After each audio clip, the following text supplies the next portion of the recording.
He will become the Oh my! tank. Get ready. Oh my to God, attack the Oswald! survivors. What the fuck? Has Oswald been like working out? I thought he died. Does this mean they rebuild Oswald? They can rebuild him better, stronger than before. This is a bitch of a mission, kind of depends.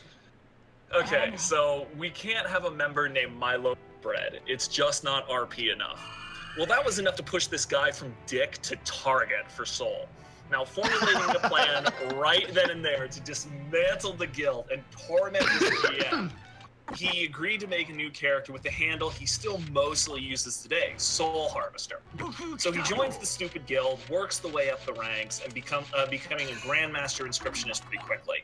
They gave him a lot of access to the guild's most powerful characters, so after he was accepted into the GM's quote-unquote inner circle, he started spreading propaganda and forming a shadow guild right under the GM's nose. Now let me be clear about what inner circle. Soul had access to almost all of the guild's stuff. The houses, the rolls, the secret keeps filled with loot. They estimated it was worth about 50 million gold, which was about 3 years worth of loot. He was going to be thorough about this too. So he whittled the guild members away one by one until he had the shadow support of just under half the guild. They plotted and schemed for like 2 months, even had their own website and guild house in game. Then about 6 months after joining the guild, Soul makes his move. So every Friday night, the Empire of Light Guild would trounce through some low-level dungeon, just dominating everything and praising themselves at how awesome they were at killing low-level monsters. Now this fateful night, they're going to do Dungeon Deceit, which had one particular room with only 2 exits, both of which were really narrow corridors. Soul had 2 scouts with 4 marked teleportation runes in the room.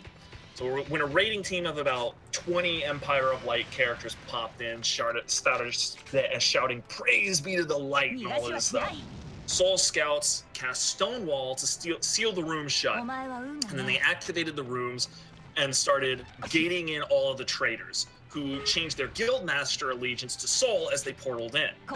That was enough to evict the old guildmaster and install Soul in his place. And the game kindly informed him of that as one of Soul's lieutenants was sticking a poison dagger into his back, and Soul was summoning his first demon. The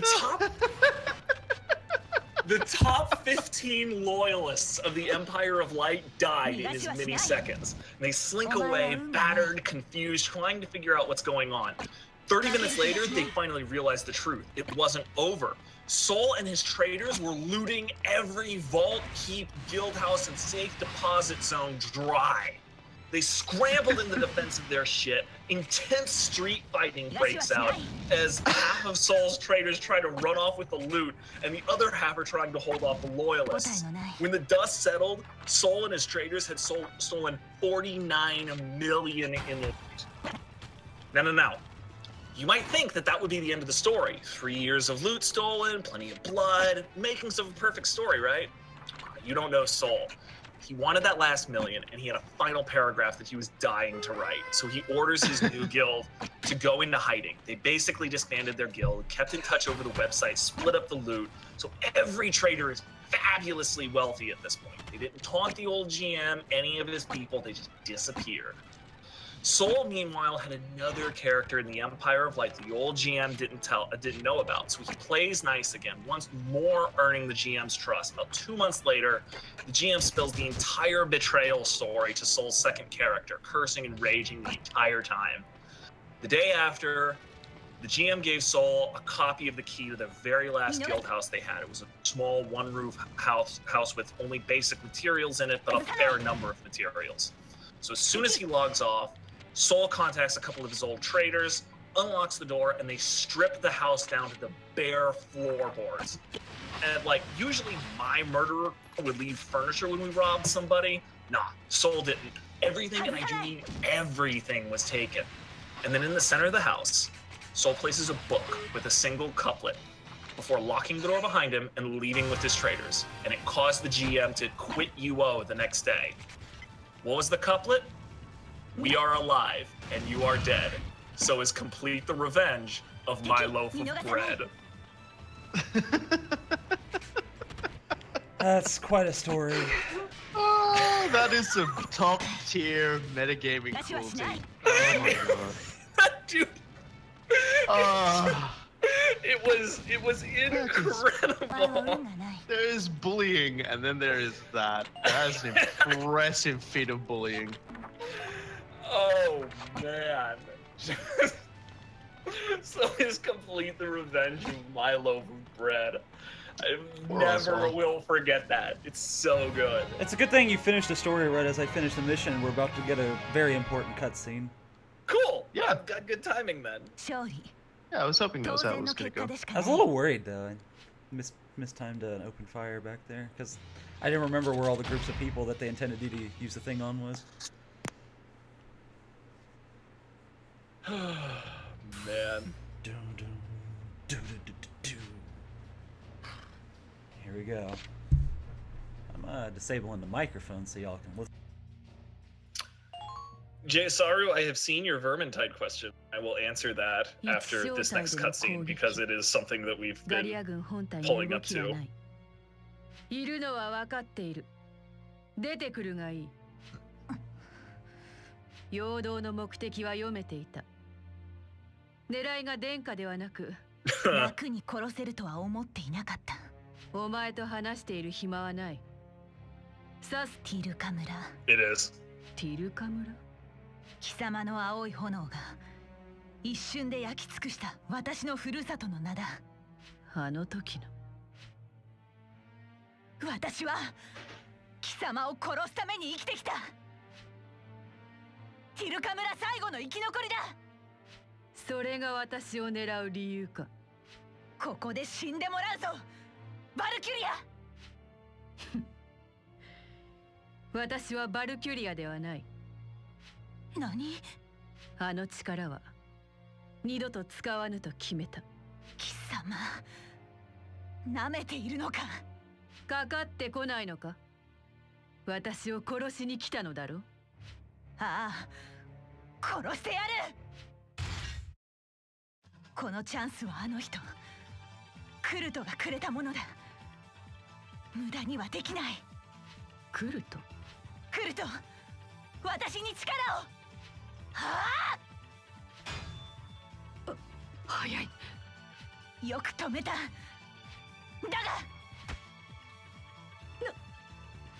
死ねえ！その動き、お前は何を驚いている？私はバルキュリアを殺しに来た。This loses something in 3度も命拾いさせるほど、私は甘くないぞ。改めて勝負を申し込む。ティルカ村の生き残り、イムカの決闘を受けろ、バルキュリア。二度と使わぬと封じた力。しかし殿下のため、ここで不覚を取るわけにはいかぬ。よかろう。これで満足か？バルキュリア、今こそ無念を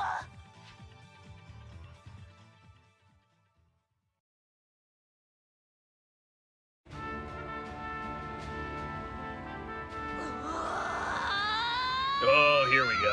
I was gonna say it loses something when its own faces rebounding against each other. 私も死ねない！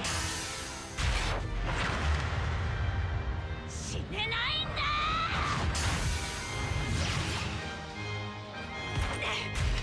だから貴様は死ね！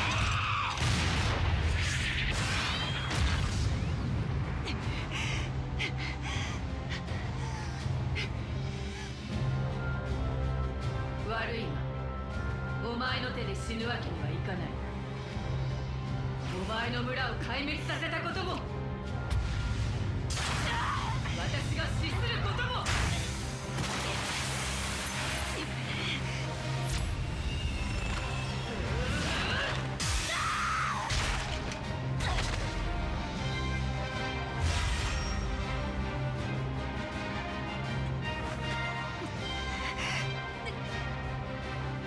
すべては殿下のため。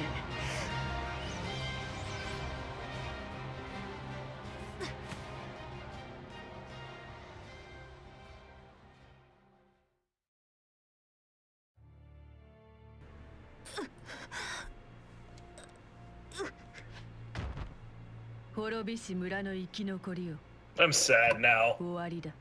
だがお前にはここで死ぬ資格はない。復讐を挑み敗れて死ぬ。それはそれで満足だろうが私は断じて許さん。お前にはまだ戻るべき場所があるのだから楽に死ねると思うな。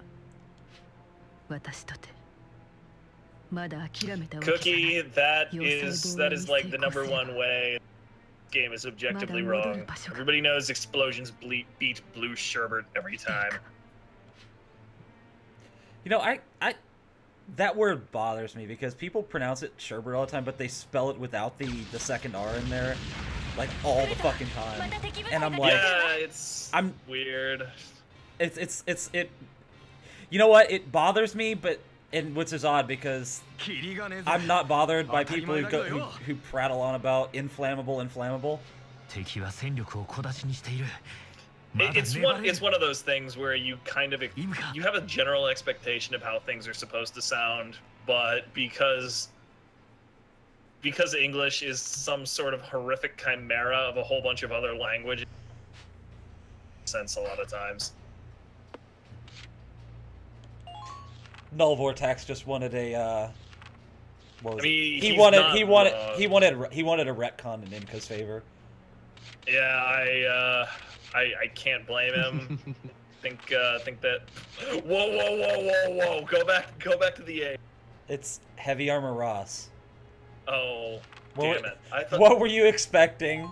I thought I saw Heavy Armor Haas. Oh yeah, Haas is a good one. You know, in Dungeon and Fighter, in one of the final dungeons, which takes place in a like the Wild West situation, a Fist and North Star mix.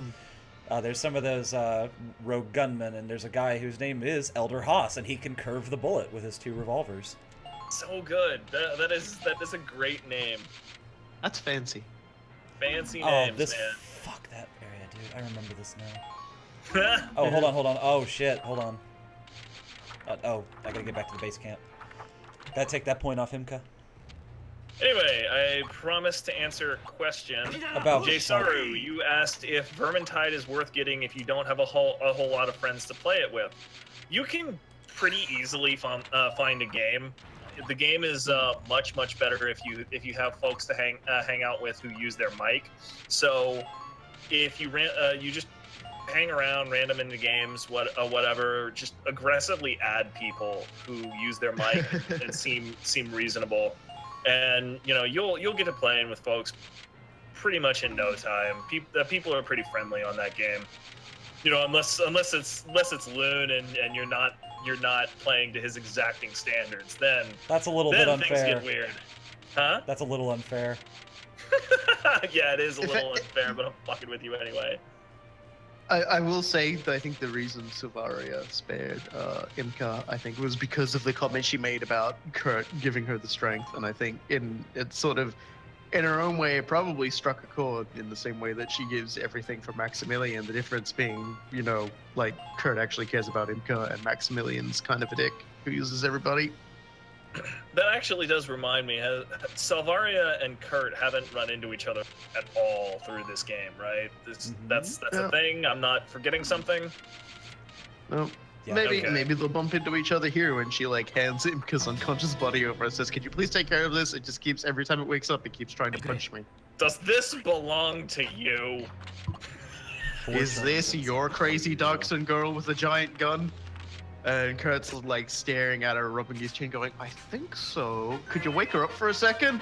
He wakes up, tries to kill every Valkyrie in the radius. Yeah, no, that's her. That's about right. That. It's all right. She tends to calm down if you give her a sandwich. If you can make her eat the sandwich, I mean, that's honestly, not a mushroom. Sometimes it's not a mushroom. Yeah, not a mushroom sandwich. Oh, goodness. Okay. Nose was all stuffy. Yeah, I got a little bit of that too. Frickin' pollen allergy, man. It's not serious the way Loon was saying, but it is just enough to piss a guy off. Oh god, Book Thief actually has the real litmus test here. You wake her up and you just, like, give her an octopus. Throw an octopus. Yeah. It's just life or death fight. It just starts tumbling around in Battle of the Ages and a Battle of the Titans, and you're just like, yeah, no, that's about right. Still the best. Still the best fight is Imka vs. Octopus. That was pretty good. It was like the only time in that frickin' beach scene that I didn't want to kill myself was Imka fighting with an octopus. She's great. Imka is great. She's my favorite. She's my favorite of the characters, really. Yeah. She ticks all the boxes of like characters I like. She's aloof. She's aloof and distant without it being annoying.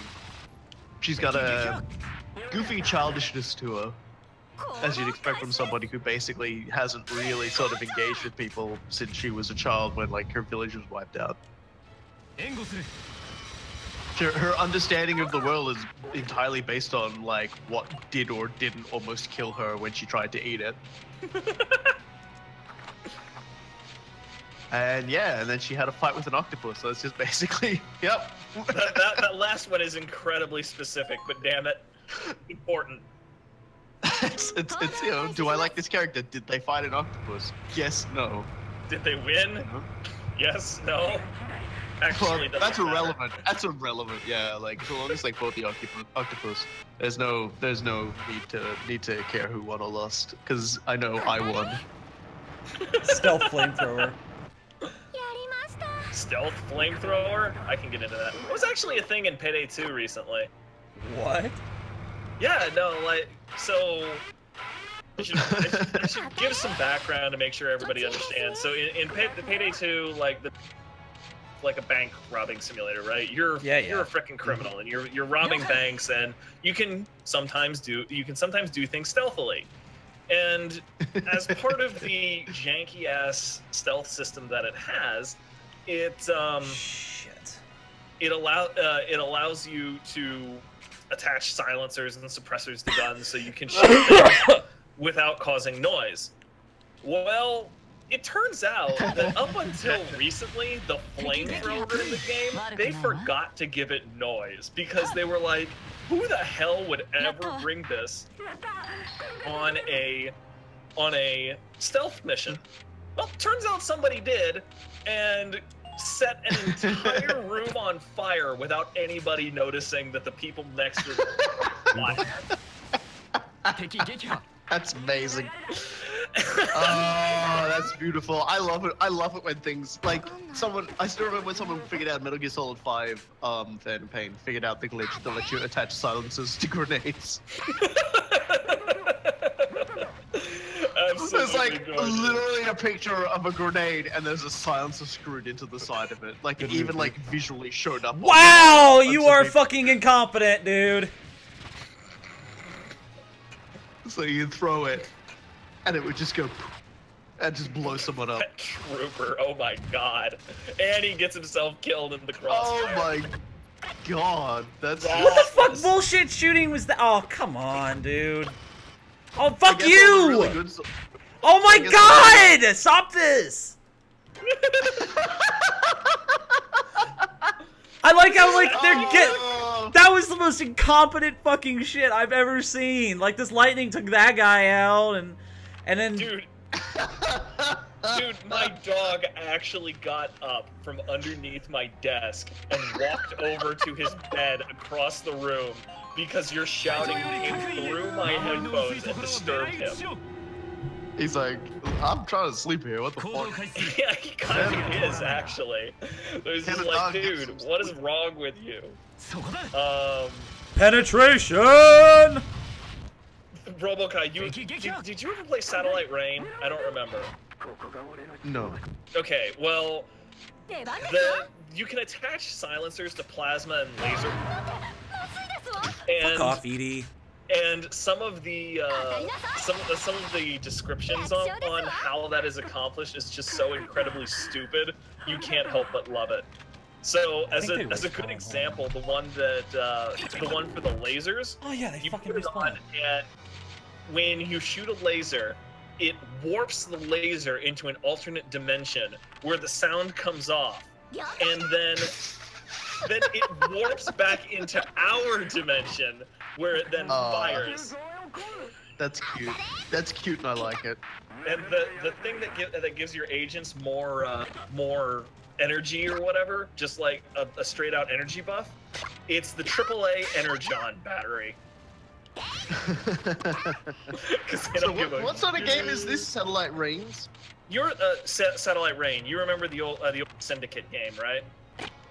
Oh, okay. Someone's like attempt to like remake it. That's Yeah, it's basically a Syndicate game, and it is also 4-player co-op, and it is most fun in 4-player co-op.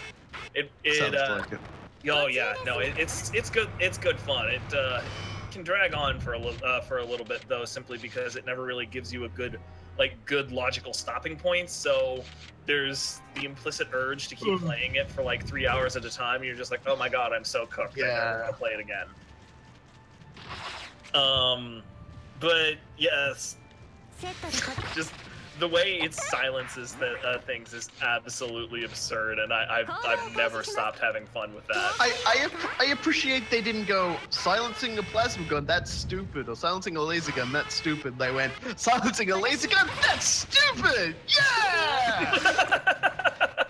It's pretty much exactly how they're. Very important distinction. Good move, H. Armor Ross. I still want it to be H. Armor Haas. Also, to answer the earlier question, Book Thief, did they ever buff fire ammo in Payday 2? The Dragon's Breath ammo that you get for shotguns is now okay, I guess. You know, I mean, it's not a complete waste of your time, but it's still not ideal. No, get out of this camp, dickhead. I can tell you right now, I definitely would not want to be caught in a Satellite Rain RAIN. RAIN would be a bit of a problem. That would be the spoochiest. the shoving.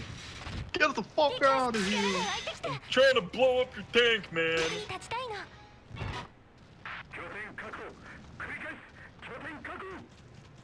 Oh man. Yeah, the other thing that I do like about the story of Satellite Rain is that you start out and they're just like, hey, these people have this perfect cloning technology that basically gives them more immortality. We want that shit. They're just like, are we gonna do something awesome with it? Like release? Nah, dog. We just want that shit. You are not playing the good guys, and the game makes absolutely no never minds about this. It does not care. You're bothered by that? Deal with it, nerd. Dear. Oh, come on. Now I have to do this nonsense. Nonsense is the best thing, though. Oh, she just... Never mind. It's fine. All good. Yeah. How many more turns we gotta survive? I had to walk forward 5 feet. What? I fucking hate these conveyor belts, dude. Oh my god. Like the entire nighttime mechanic does not seem very well thought out. I don't have much of a problem with that as I do these fucking conveyor belts because they end my turn instantly. That's also a true story. The conveyor belts seem like one of the most poorly implemented things in this game.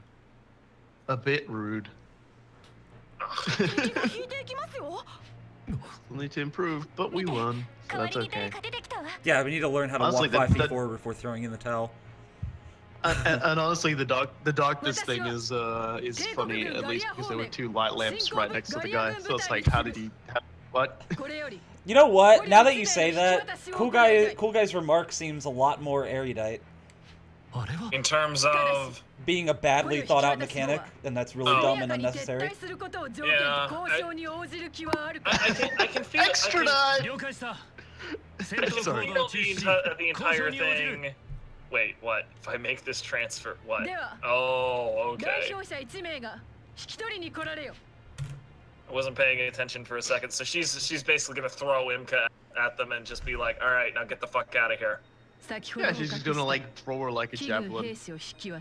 I want to see a full anime scene of this. It's not happening.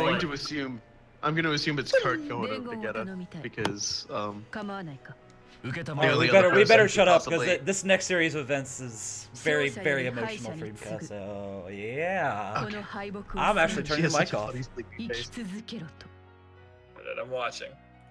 分かった。必ず伝える。それとクルトというのは機関か私だが、その名をどこで？そうかではもう一つ頼みがあるお前がこの子の戻るべき場所ふるさとになってやってくれえ？さらばだ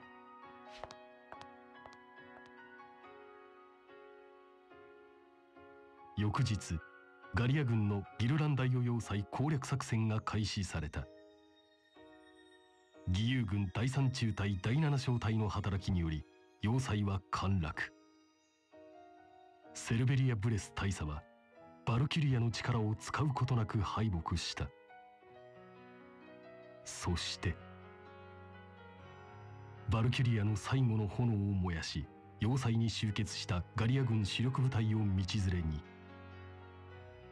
爆死した。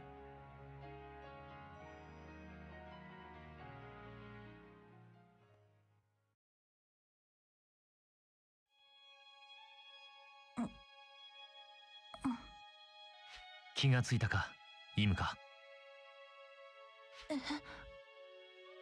ここは死んでない戻ってきたんだ、君は。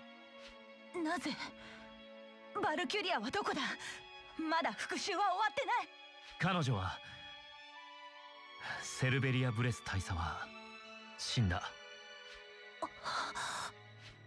ギルランダイオ要塞は大爆発を起こし跡形もなく消滅した。捕虜となっていた彼女も生きてはいないだろう。そんな嘘だ信じられない嘘ではない。いくらバルキュリアでもあの爆発では。間違っているなぜ奴が死んで私が生きているのかそんなはずはない君の復讐は終わった、イムカ。銃を貸せ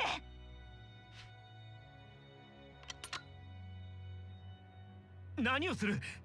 奴を追って地獄へ行く復讐はまだ終わっていない何を言ってるんだ、よせ！バルキュリアを殺すために生きてきた奴が死ねば私も死んでいい地獄で奴に復讐する生に未練はない君を生かしたのがセルベリアだとしてもか。彼女は君を殺さず捕虜として俺に返しに来た。ありえない私を生かす理由がない彼女から君へ伝言を頼まれている。勝者より敗者に次ぐこの敗北を背負い生き続けろ生きろ生きろだとこんな無様に生き残った敗者に生きろというのか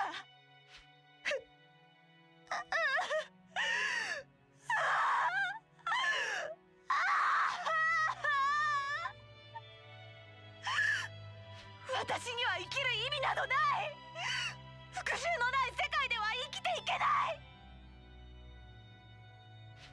いイムカ、俺のためではダメか？俺はまだイムカの目的に協力するという約束を果たしていない。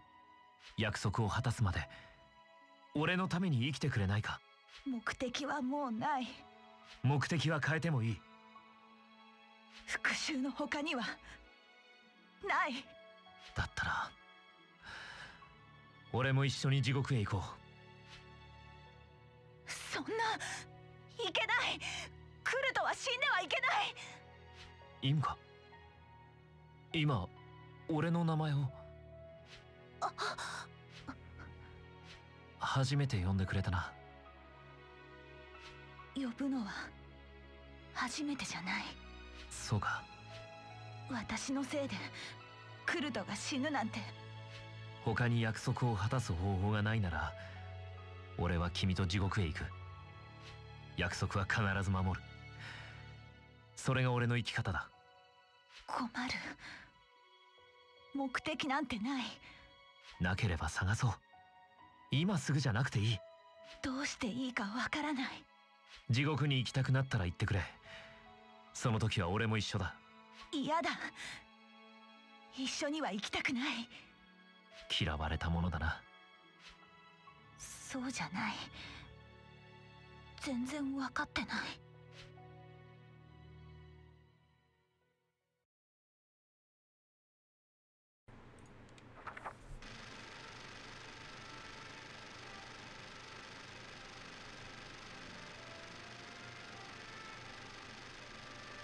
I feel like that was basically the alternate end of Princess Bride when Inigo finally killed the six-fingered man. Like, it was the tragic version of that. That was pretty good. That was pretty good. I approved of that. Not only did Kurt masterfully handle that and like draw it away from like the misery aspect, like just he's just getting all like that smugness you know him for, that sardonic attitude he has. He drew her out of that. That's great. But also just the realization that the years and years of fighting and being depressed and miserable and on the road for vengeance, just catching up in that moment when you realize, damn, it's really over. What do I do? Yeah. That's the fun part of revenge, you know, the part where like you either like there's like three ways it can go. Is you miss your chance because the person's gone, you get your revenge, or you like lose everything in the process. And in two of those three scenarios, it's like, well, shit. I gotta pick up on my schedule now.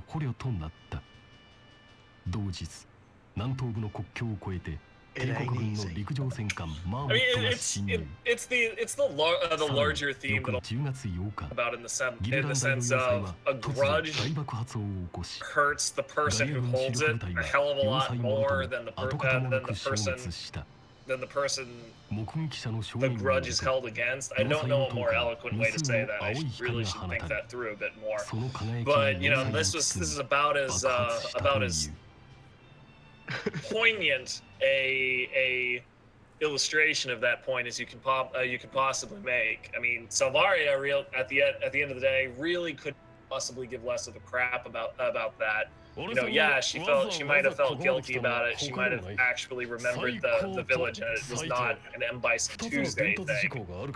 But you know, it really didn't change her life. However, it pretty much destroyed Imka's. Good news and bad news, hooray! We need to get through this chapter because the last chapter is really long, notwithstanding like the endings and such. So we need to get through this. Yay. This is short. Don't worry about that. I know this one. There you go, Naren. Naren's got it. King Two Graves. Hey, look at that! People are no longer going to snigger at us whenever before you embark on a journey of revenge and wartime, you might just dig one grave. You never know if you'll need that second one because someone might beat you to it. Or alternatively, just dig like 1 million graves. That's how many. No, just fire mortar shells. The trenches they leave behind will be the graves. Just bring a flamethrower. No need for graves. Just cremate everything. Instant immolation. Roll everyone into a crate. Flamethrowers are horrible, both for like the person getting hit and the person wearing it because it makes you a target. So it's like, so the good news is that we're, you know, good news is you're no longer a penal agent. The bad news is now you actually have to fight the conflict like under people's orders.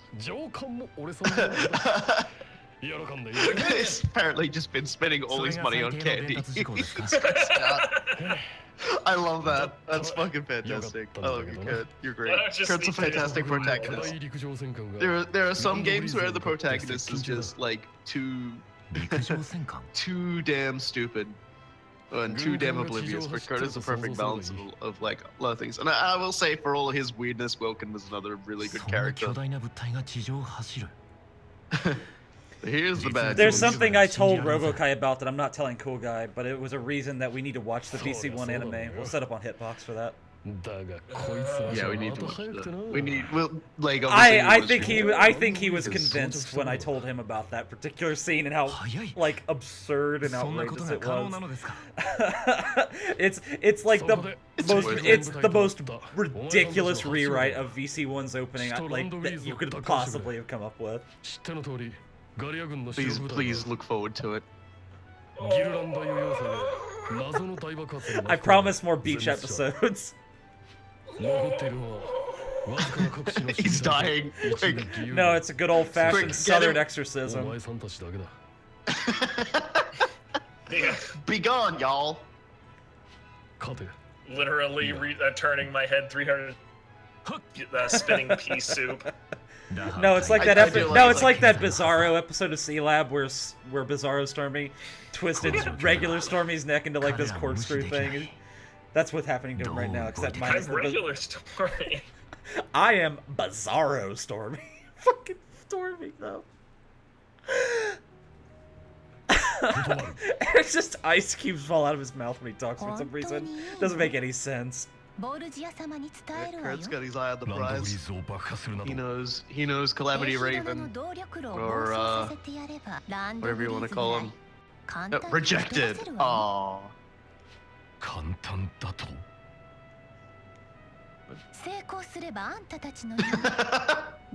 Please blow up Rankards. Easy? できぬ相談だ。自信ないんだ。確かに。アイスラーとマクシミリアンをまとめて消す妙案だ。だが。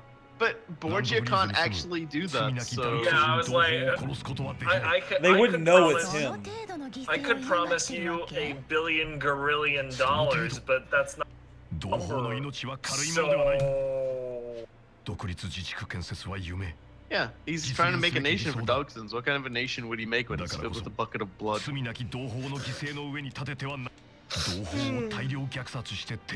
Like, this entire thing has been about, like, getting his people something. Like, there was people he would love to have come to his nation, where they can not have to, like, live under the boot of weird racism. Of course, we're still a few steps out of discovering the hilarity that is, oops, you're ruling caste are Dogsons. That's gonna be a kicker. Yeah. See? I was just thinking what you would do to found a nation when you have a literal bucket of... I mean, you could, like, maybe use it as brick mortar, but I don't think that would last very long. Things are falling apart for the bad guys. Yeah.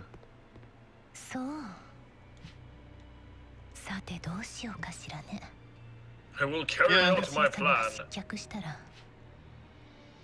I like her hat. So... Dun, dun, dun. Yeah, Lydia, I'm going to give you one word of advice. Everyone, please listen to what I have to say. And that word of advice is sever. Yeah, like, okay. I think we're reaching the point that it's not gonna work. The Barboda is already at Rangrease. Yeah, it moved quick, didn't it? Then you know. I mean, look on the map. You can actually see the path it took right there. Scarred into the landscape. The attention to detail is fantastic. Also, if you look, oh well, obviously we can't now because the map scrolled away. You could actually see the part of the map where they were keeping Crow, that we sort of fought. Like, you know, it's much more zoomed out on it. Yeah, the east side. Lots of really good touches. The attentions to detail are what this game does really well. I like this line right here. What Valkyria Chronicles in general does really well. Yeah. Battles for all of Galia. Yeah. We've heard it before. You can say that everything's gone horribly, horribly wrong.